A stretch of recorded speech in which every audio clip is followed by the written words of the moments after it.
Hi everyone! Good morning! Ayan. This is Asial once again.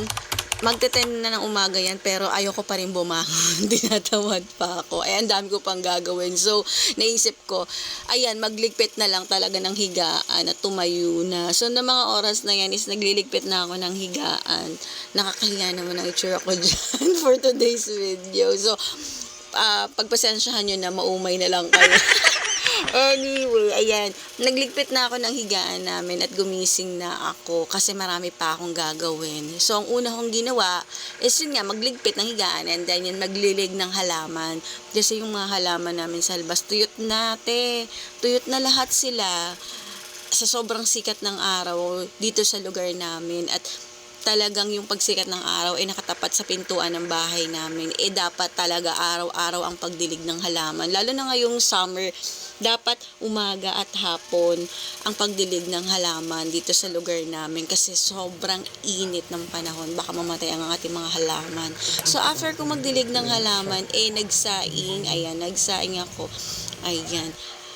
Tingnan nyo naman, tinitingnan ko dyan kung okay na. So, luto na. Tapos, ayan, maghuhugas na ng pinggan for today's video. O, diba? Sipag-sipagan ako for today's video. Actually, kasi rest day ko. So, pag rest day, syempre, pag rest day, mommy routine, yung mga ganyang factor, lalo na pag yung mga anak natin ay nasa school. So, dapat gawin natin yung mga bagay-bagay na yan pag kayong mga tipong wala namang tao sa bahay. Actually, hindi naman ako ganun kasi pag talagang ng mga araw na yan, ay mga oras na yan, wala akong dapat gawin kung hindi ayan. Ayusin ang bahay at maglinis. So, habang naghuhugas ako, nakita ko tong tubig namin. So, nagkakalawang siya. Siguro dahil summer ngayon, kaya sa sobrang init, naapektuhan ang tubig natin.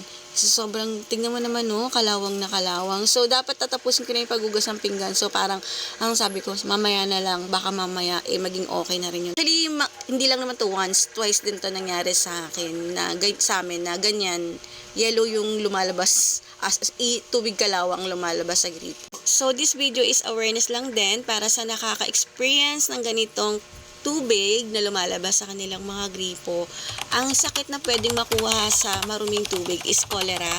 So, dapat mag-ingat po tayo mga mamshi, mga mamis sa bahay natin. So, pag ganito, mag-filter na lang muna tayo ng water or mag-purified water na lang muna tayo. So, para sa safetyness din natin lahat. So, yun lang. Bye!